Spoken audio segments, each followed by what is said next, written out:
Zone A lost. 2 down. What's up, Shotgun Wasabi here. Now, if you're the one who likes to chill and relax, you don't want to be working too hard, or you aim as well as a potato hitting the broadside of a barn, then I have a build for you. The new Armor 2.0 system makes it even easier to max certain abilities and attributes of your character, to include grenade energy. Now, this allows us to utilize the full potential of certain exotics, such as the Getaway Artist. Now, this exotic pair of Warlock gloves were introduced during the season of Drifter, and the armor perk is Dynamic Duo. Hold L1 to convert your arc grenade into a supercharged arc soul. The arc soul functions as an autonomous turret. Now, why would you want to use the Getaway Artist exotic here? Well, what it does is it generates an arc soul that provides additional damage.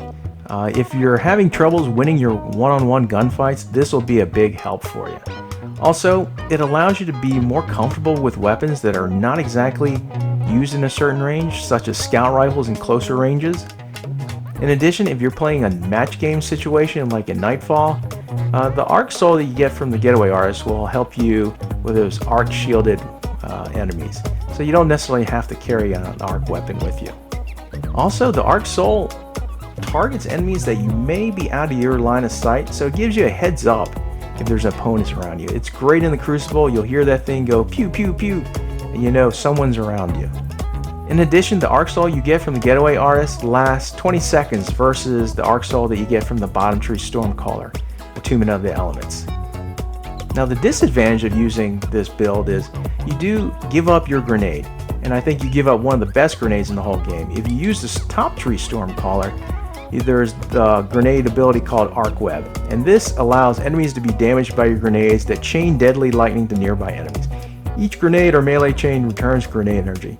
To me, this is the best grenade in the whole game, and it's pretty phenomenal when you got clusters of enemies, especially in the Crucible. Now, with the new Armor 2.0, it makes it much easier to max certain attributes.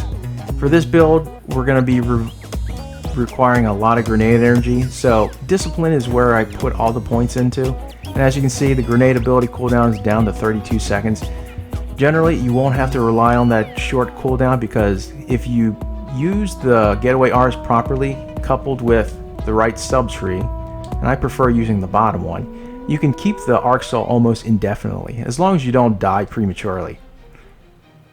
Now, for the subclass, I would recommend using the bottom tree Stormcaller, Attunement of the Elements. There is a version of the arc soul that you get when you're standing in the rift.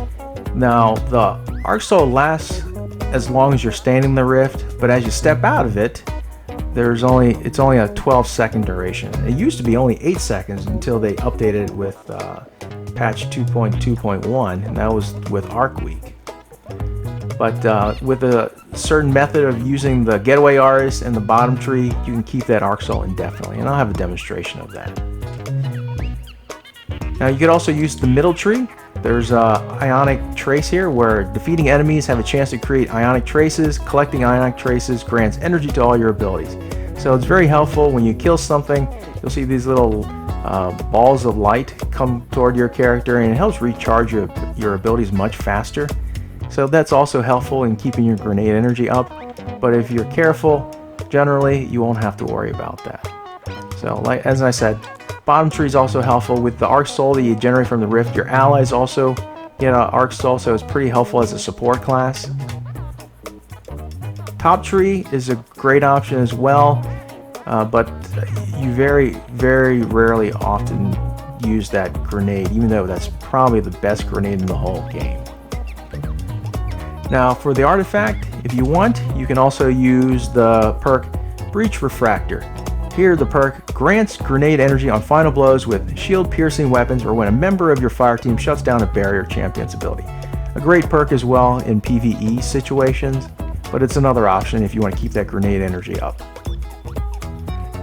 Now, for the armor, I tried to spec everything into Discipline, just in case if you die prematurely, because the grenade ability cooldown is 32 seconds when you have it as 100%. Anything else is up to you, tailored to your playstyle preference.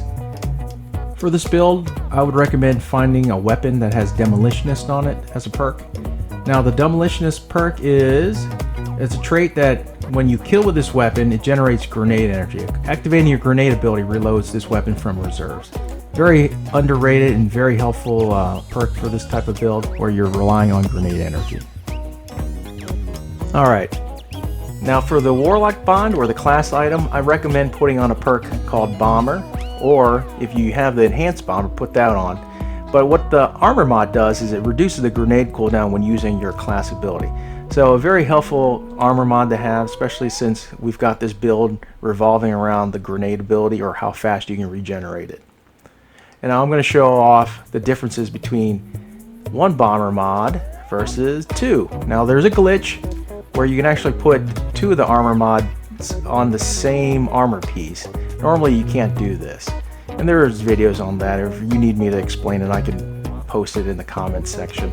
But I'll show you the differences with the different mods here. In this one, it's just with one mod. Let me throw a grenade and you'll see how fast I regenerate.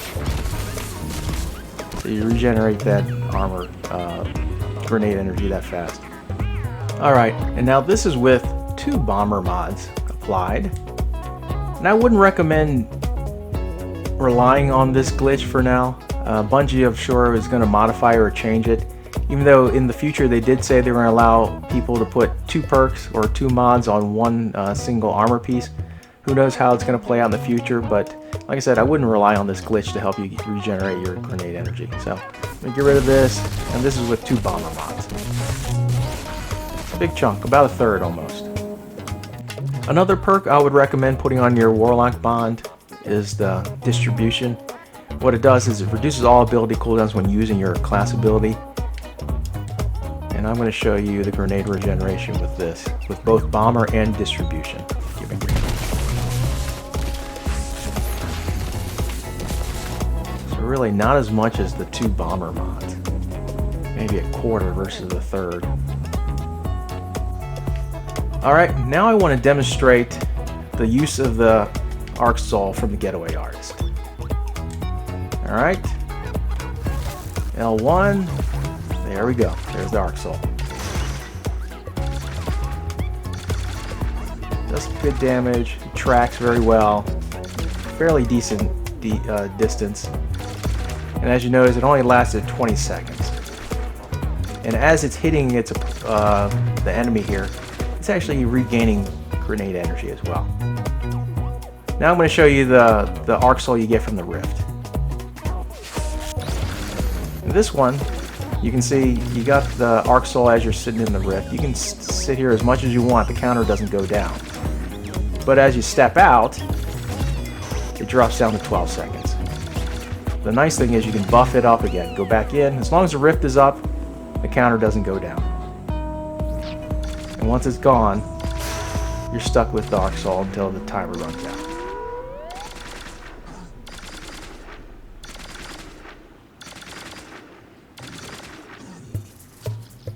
Alright, now I'm going to show you a technique as to how to keep that Arc Soul going. What you want to do is generate an Arc Soul by using the L1 button from the Getaway Artist here. And as you can see, you got 20 seconds with it. Now since I'm using the bottom tree Stormcaller, I can use the Rift to prolong this.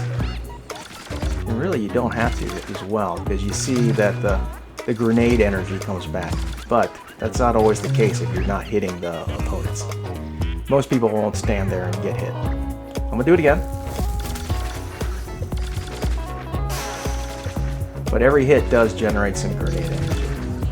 Alright, and as the timer's going down, if you want to refresh it, what you need to do, put down your Rift, and as you're sitting in here, the timer doesn't go down, you're at 20 seconds. But as you step out, again, timer goes down. Go back, you can refresh it.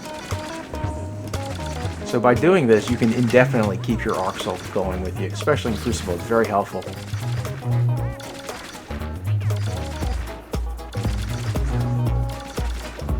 And again, if you want to refresh it, since the Rift isn't ready, you can just use a grenade. voila, you're back. Very easy, and I'm not even firing a shot. Now when you try to generate the arc soul, I'd recommend not using the rift before you use the grenade, and I'll show you what I mean by that. Here, I'll drop a rift, I'll pick up my arc soul, and as I step out, the timer starts to drop. Now if I refresh it with the grenade, you see the max timer only goes up to 12 versus 20. I go back, again, of course, it goes back to 12, but it limits your time with that arc soul. So if you can, try to use the grenade first to generate the arc soul, and then rebuff it with the rift. Alright folks, I've got some gameplay following the demonstration, but if you found the video helpful, please do the YouTube thing and like and subscribe. Wasabi out.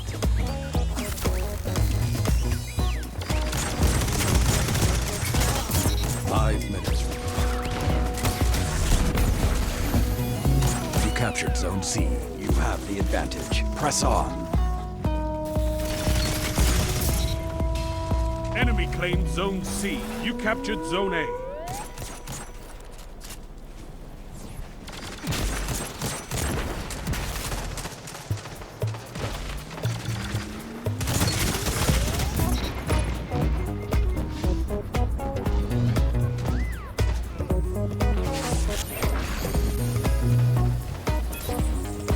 Enemy claimed Zone B.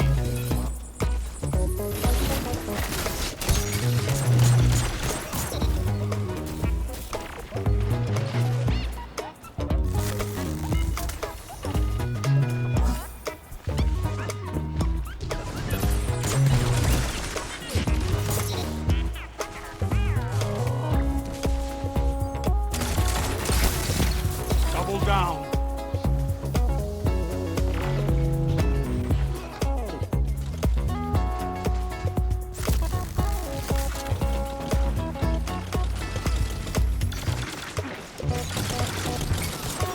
Together as one.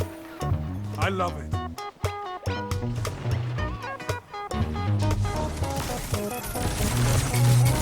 This is amazing.